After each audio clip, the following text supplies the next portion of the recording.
AP CM Chandrababu Delhi పర్యటనకు బయలుదేరారు. 2 రోజుల పర్యటనలో భాగంగా ప్రధాని మోదీతో పాటు పలువురు కేంద్ర మంత్రులతో చంద్రబాబు భేటీ కానున్నారు. ఇక ఈ రోజు సాయంత్రం ఢిల్లీ చేరుకున్న చంద్రబాబు మరి కాసేపట్లో జలవనరుల శాఖ మంత్రి సిఆర్ పాటిల్ తో సమావేశం కానున్నట్లుగా తెలుస్తోంది. రాత్రి ఎంపీలతో విందు సమావేశంలో పాల్గొంటారు. ఇక రేపు సాయంత్రం 4:30 గంటలకు ప్రధాని మోదీతో చంద్రబాబు సమావేశం కానున్నారు. అదేవిధంగా రేపు సాయంత్రం 6 గంటలకు కేంద్ర ఆర్థిక మంత్రి నిర్మలా సీతారామన్, రేపు రాత్రి 7 గంటలకు కేంద్ర హోంమంత్రి అమిత్ షాతో భేటీ కానున్నారు. ఏపీకి రావాల్సిన నిధులు, ప్రాజెక్టులపై ఢిల్లీ పెద్దలతో చంద్రబాబు చర్చలు జరపనున్నట్లుగా తెలుస్తోంది.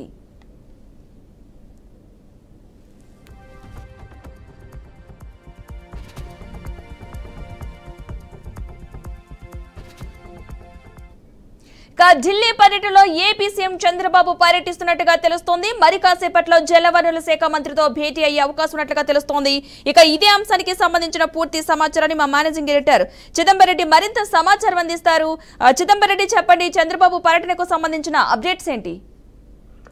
ఆంధ్రప్రదేశ్ రాష్ట్ర ప్రభుత్వం అంటే కొత్తగా ఏర్పడిన తర్వాత, ముఖ్యంగా తెలుగుదేశం పార్టీ అధికారంలోకి వచ్చిన తర్వాత రాష్ట్రానికి ఆర్థిక వనరులతో పాటు కొన్ని పెండింగ్ ప్రాజెక్టులకు సంబంధించిన నిధులు, అంతేకాకుండా రాష్ట్రంకి రావాల్సిన నిధులకు సంబంధించిన కీలకంగా దానికి సంబంధించి వర్క్ చేస్తున్న నేపథ్యంలో ఇవాళ ఇప్పటికే ఢిల్లీకి బయలుదేరిన చంద్రబాబు నాయుడు వాళ్ళ సాయంత్రం 7 గంటల సమయంలో దాదాపుగా జలవనరుల శాఖ మంత్రి సిఆర్ పాటిల్ తో సమావేశం అవుతారు. అంతేకాకుండా రాత్రి ఎంపీలతో విందు సమావేశంలో కూడా పాల్గొనే అవకాశం ఉందంటే మనకి ఇప్పటికే సమాచారం అయింది. ముఖ్యంగా చూస్తే పోలవరం ప్రాజెక్ట్ అన్నది పూర్తి చేయాల్సిన ఆవశ్యకత కానీ దాన్ని పూర్తి చేసే సందర్భంలో ఎదురవుతున్న అవాంతరాలని వాళ్ళకి చెప్పడంతో పాటు కొత్తగా ఏదైతే ఇప్పటికే మనం చూస్తున్నాము పోలవరం ప్రాజెక్టుకు సంబంధించి పూర్తి చేయాలంటే కొన్ని రకాల టెక్నికల్ ప్రాబ్లమ్స్ ఉన్నాయి. దానికి సంబంధించి కానివ్వండి, అలాగే డయాఫ్రమ్ వాల్ కానీ కాఫర్ డ్యామ్ కు సంబంధించిన అప్డేట్స్ కూడా ఇప్పటికే ఒక నివేదిక ద్వారా అందించిన ఏపీ ప్రభుత్వం ఇప్పుడు మరొకసారి ఆయన డైరెక్ట్ గా కలిసినప్పుడు దానికి సంబంధించి వివరించి దానికి కావాల్సిన అదనపు నిధులకు సంబంధించిన వాటి విషయాన్ని కూడా ప్రస్తావించాలనే ఆలోచన ఉన్నట్టుగా మనకు తెలుస్తుంది.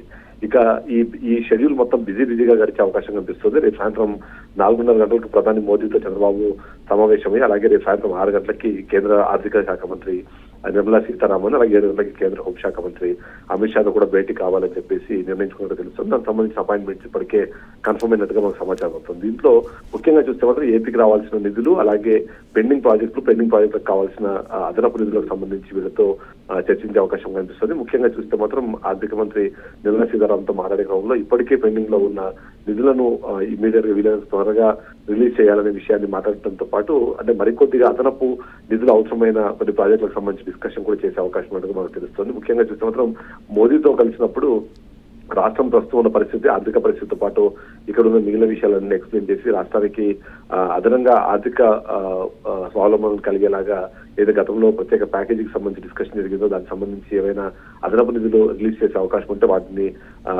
కోరే అవకాశం అయితే మనకు కనిపిస్తుంది. పద్మ, అయితే సీఎం చంద్రబాబుతో పాటు ఇంకా ఎవరెవరు ఈ సమావేశాల్లో పాల్గొనే అవకాశం ఉందనుకోవచ్చు అంటారు? అంటే ప్రస్తుతానికి ఉన్న సమాచారం ప్రకారం అయితే అక్కడ ఆల్రెడీ ఎంపీలు ఉన్నారు. ఎంపీలను కలుస్తూ ఇప్పుడు ప్రస్తుతానికి ఢిల్లీకి సీఎంతో పాటు మరికొద్ది మంది అధికారులు అలాగే నాయకులు కూడా వెళ్తున్నారు. బట్ ముఖ్యంగా చూసుకుంటే ప్రధాని మోదీతో కానీ నిర్మలా సీతారామన్ అలాగే అమిత్ షాతో మాత్రం ఒంటరిగానే తను భేటీ అవుతారు. వాళ్ళ సాయంత్రం మాత్రం జలవనరుల శాఖ మంత్రిని కలిసిన తర్వాత మంత్రులు అంటే అక్కడ ఉన్న లోకల్ గా ఉన్న అందుబాటులో ఉన్న ఎంపీలతో పాటు అక్కడ దేశ రాజధానిలో ఉన్న రాష్ట్రానికి సంబంధించిన మిగిలిన ఎంపీలను కూడా కలిసే అవకాశం ఉంది. లేకుంటే సాయంత్రం విందు సమావేశంలో ఏదైతే ఇప్పటికే ఎన్డీఏలో భాగస్వామిగా ఉన్న టీడీపీ పార్టీ ఎలాంటి స్ట్రాటజీతో ముందుకెళ్లాలి, రాబోయే సందర్భాల్లో అంటే వీళ్ళు రాష్ట్రానికి కావాల్సిన నిధులని రాబట్టుకునే క్రమంలో ఎలాంటి ఫాలోఅప్ చేయాలనే విషయం పైన కూడా తను చెప్పే అవకాశం మనకు కనిపిస్తుంది. Padma, right, thank you Chidambar.